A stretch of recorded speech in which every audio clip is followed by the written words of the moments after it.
പ്രിയപ്പെട്ടവരെ, ഞാൻ കോഴിക്കോട് മുക്കം നഗരസഭയിലെ ഒറ്റശ്ശേരി ഡിവിഷൻ കൌൺസിലർ മധുമാഷ്. ഞാനൊരു പ്രത്യേക വിവരം അറിയിക്കാൻ വേണ്ടിയാണ് നിങ്ങളുടെ മുമ്പിൽ വന്നിരിക്കുന്നത്. ഈ ഡിവിഷനിൽപ്പെട്ട കണ്ണങ്ങര സാജിദ് എന്ന യുവാവ് ജാപ്പനീസ് എൻസെഫലൈറ്റിസ് എന്ന രോഗം ബാധിച്ച് കോഴിക്കോട് മിംസ് ഹോസ്പിറ്റലിൽ 20 ദിവസത്തോളമായി ചികിത്സയിലാണ്. അദ്ദേഹത്തിന്റെ ഭാരിച്ച തുകയാണ് ഇതിനായി ആവശ്യമായിട്ട് വന്നുള്ളത്. ഇതിനകം തന്നെ 11 ലക്ഷത്തോളം രൂപ ചെലവായി കഴിഞ്ഞു.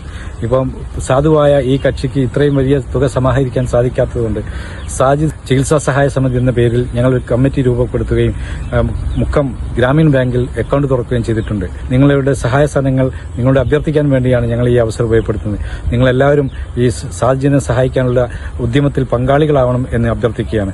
കഴിഞ്ഞ കോവിഡ് കാലത്ത് സജീവമായി അണുനശീകരണം നടത്തുന്നതിന് വേണ്ടി മുൻപന്തിയിൽ നിന്നിട്ടുള്ള വ്യക്തിയാണ് ശ്രീ സാജിദ്. അദ്ദേഹത്തിന്റെ ജീവൻ എന്തു നിലയ്ക്കും രക്ഷിച്ചെടുക്കുക എന്നത് നമ്മുടെ എല്ലാവരുടെയും കടമയായി മാറിയിരിക്കുകയാണ്. അതുകൊണ്ട് നിങ്ങളുടെ സഹായ സഹകരണങ്ങൾ ഗ്രാമീൺ ബാങ്കിന്റെ പ്രസ്തുത അക്കൌണ്ടിലേക്ക് നിങ്ങൾ അയച്ചുകൊണ്ട് ഞങ്ങളോട് സഹകരിക്കണമെന്ന് ഒരിക്കൽ കൂടി നാട്ടുകാർക്ക് വേണ്ടി ഞാൻ ആവശ്യപ്പെടുകയാണ്.